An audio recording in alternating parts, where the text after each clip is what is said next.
সুতরাং আহ্বান জানাবো আমাদের ছেলে মেয়ে যাদের আছে এইরকম প্রতিষ্ঠান, যেখানে পাবেন অন্তত 3 থেকে 5 বছর আপনি ছোটকালে তাদেরকে কোরআনের সাথে সম্পৃক্ত করার জন্য পড়াবেন।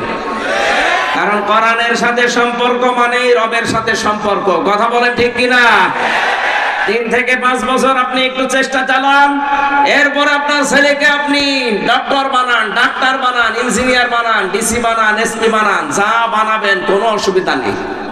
শুধুমাত্র এখানে 3 থেকে 5 বছর এরকম যত প্রতিষ্ঠান বাংলাদেশে আছে যেখানে কোরআনের শিক্ষা দিয়ে রবের সাথে সম্পর্ক করা হয়, আমি 2টা গ্যারান্টি আপনাকে দিতে পারি। এই 3 বছর 5 বছরের কারণে আপনার ছেলে কোনোদিন নেশা করবে না। 2 নম্বরে, কোনোদিন শেষ বয়সে আপনাকে বৃদ্ধাশ্রমে রেখে আসবে না। কয়েকদিন আগে আমি নীলফামারীর কিশোরগঞ্জ থানায় গিয়েছিলাম। ওরা আমাকে বৃদ্ধাশ্রমে নিয়ে গেল দেখার জন্য। যে দেখি এইদিকে 25 জন, এইদিকে 25 জন, 50 জন মা আর বাবা বসে আছে। এদের চেহারার দিকে তাকিয়ে আমি বুঝতে পেরেছি সবাই তার সন্তানের জন্য বরদোয়া করছে। তাদেরও তো আমাদের মতো ছেলে মেয়ে নেই। কথা বলেন না কেন? আমি 2 জনের সাথে কথা বলেছিলাম, একজনের ছেলে ডিসি আর একজনের ছেলে আমেরিকায় থাকে, অথচ মা আর বাবা 2 জন বৃদ্ধাশ্রমে। চোখের ভেতরে ছলছল করছে পানি। আপনি আজ পর্যন্ত শুনেছেন যে কোরআন জানে, হাদিস জানে, আলেম না, শুধু কোরআনের জ্ঞান আছে, আল্লাহ সম্পর্কে জ্ঞান রাখে, এরকম মন মানুষ তার মা বাবাকে বৃদ্ধাশ্রমে রেখে দিয়েছে? যদি কোন জায়গায় রেখে দেয়ও এর পেছনে একটা কারণ আছে। আমি যতটুকু খোঁজ নিয়েছি, যদি এরকম কিছু পায়ও, আপনি দেখবেন হয় তার স্ত্রীর কারণে, শ্বশুর শাশুড়ির কারণে মা বাবাকে হয় আলাদা করে দেয়, তাই বৃদ্ধাশ্রমে রেখে দেয়। আল্লাহর সাথে রবের সাথে পরিচয় থাকার পরও অনেক সন্তান পারে না, কারণ স্ত্রীর মন রক্ষা আর শ্বশুর শাশুড়ির দিকে তাকাতে গিয়ে নিজের মা বাবাকে ছেড়ে দেয়। কথা বলেন না কেন?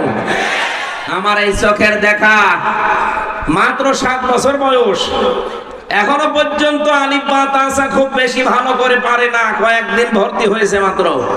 ওস্তাদ দেখলাম বৃষ্টির ভেতরে এসে ওযু করবে, ছাত্র পানি ঢেলে দিচ্ছে, কাদা লেগেছিল কাদা ছড়িয়ে দিচ্ছে, মাত্র 7 বছর। আমি এই চোখেও দেখেছি। বিশ্ববিদ্যালয়ে ক্লাস চলছে, আমি তখন জাহাঙ্গীরনগরে ছিলাম। মাস্টার্সে ক্লাস চলছে, শিক্ষককে জুতা দিয়ে পিটাচ্ছে ছাত্র। বলছে বাংলাটা বলতে পারলাম না, যতরে আমি মেরেই ফেলবো।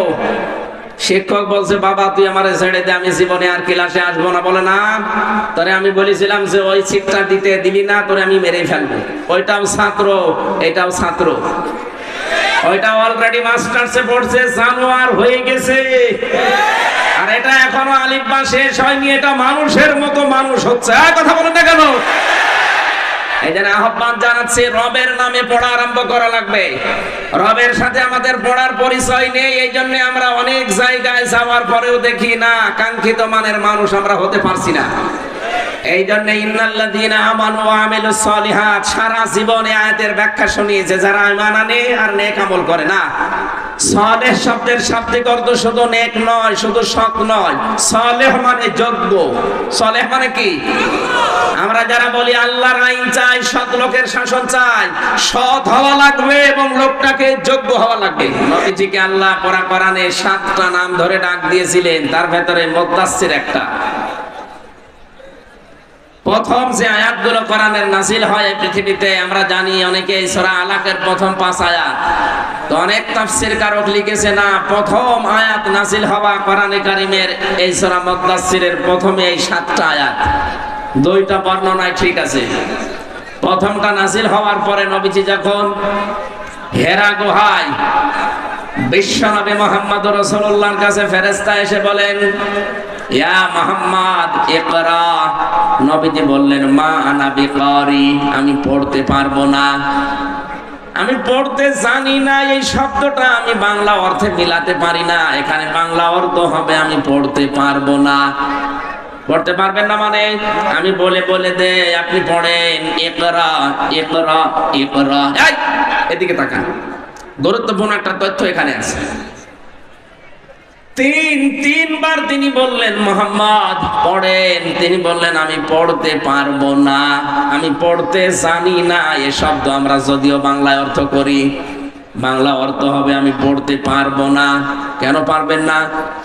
ফেরেশতা জিবরাইল চতুর্থবার যখন বললেন ইকরা বিসমি রাব্বিকাল্লাযী খালাক খালাকাল ইনসানা মিন আলাক ইকরা ওয়া রাব্বুকাল আকরামুল্লাযী আল্লামা বিল কলাম আল্লামাল ইনসানা মা লাম ইয়ালাম। জিবরাইলের পড়া শেষ। এটা তাফসীরে হাক্কানি থেকে বলছি। সঙ্গে সঙ্গে নবীজি আরম্ভ করলেন বিসমি রাব্বিকাল্লাযী খালাক। জিবরাইল জিজ্ঞাসা করেছিলেন, নবী হে মুহাম্মদ, 3 বার আপনাকে আমি বললাম পড়তে, আপনি পড়লেন না। এবার আমি 5টা আয়াত পর পর তেলাওয়াত করলাম, আপনি যে আরম্ভ করে দিলেন। নবীজি প্রশ্ন ছড়ে দিলেন, ইয়া আখি জিবরাইল, হে ভাই জিবরাইল, বারবার আপনি আমাকে শুধু বলেন যে পড়ো পড়ো পড়ো, তে আমি কি পড়বো? আমি তো যার তার নামে পড়তে পারি না, আমি তো দরগার নামে, দুর্গার নামে, বাবার নামে পড়তে পারি না। যখন এই বলেছেন বিসমি রাব্বিকা, রবের নামে পড়েন, আমি কিন্তু আর দেরি করি নাই, এমনকি 1 আয়াতও পড়ি নাই, সঙ্গে সঙ্গে আপনার সাথে আমি 5 আয়াত পড়েছি। জোরে বলেন আল্লাহু আকবার। এখান থেকে নবীজি তার উম্মতদেরকে কিয়ামত পর্যন্ত শিক্ষা দিতে চাইলেন, আমার উম্মতেরা, পৃথিবীতে যদি লেখাপড়া করতে হয়, এই পৃথিবীর কারো নামে পড়া জায়েজ নেই, পড়তে হবে কার নামে? আরো জোরে বলেন, কার নামে? এ পাবনা দারুল আমান ট্রাস্টে পড়া হয় কার নামে? এ বাংলাদেশে বহু প্রতিষ্ঠান আছে যেখানে আল্লাহর নামে পড়া এখনো আরম্ভ হয়নি, যেখানে বাবার নামে পড়া হয়।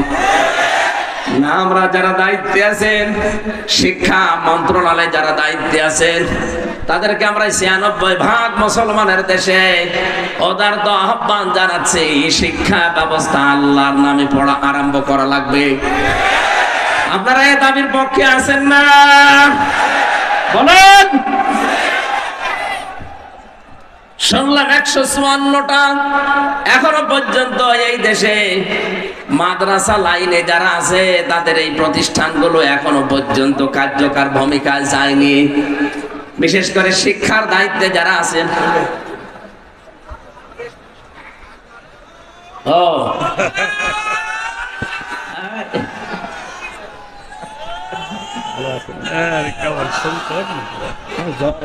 তাহলে আমি ছেড়ে দিই। না না, খালি আজুরা দিয়ে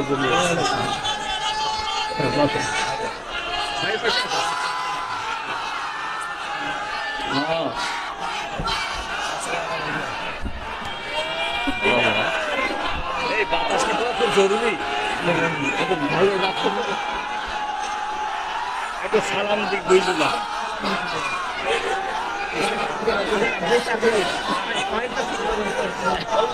ঠিক আছে, বসেন।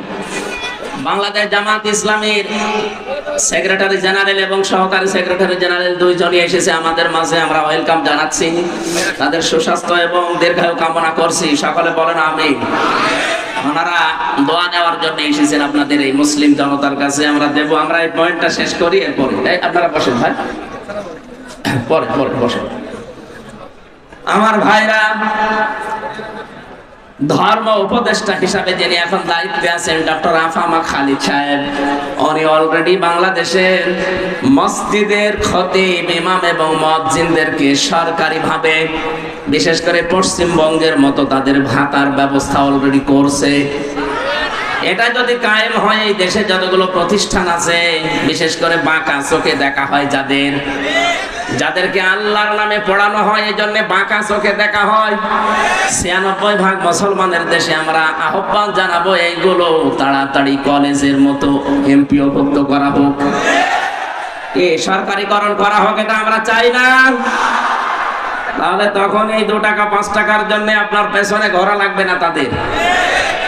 নবীজি বললেন, জিবরাইল বারবার আমাকে বলেন যে পড়ো পড়ো পড়ো, আমি পড়বো কি? যখনই বলেছে বিসমি রাব্বিকা, রবের নামে, তখন আমি আর দেরি করি না।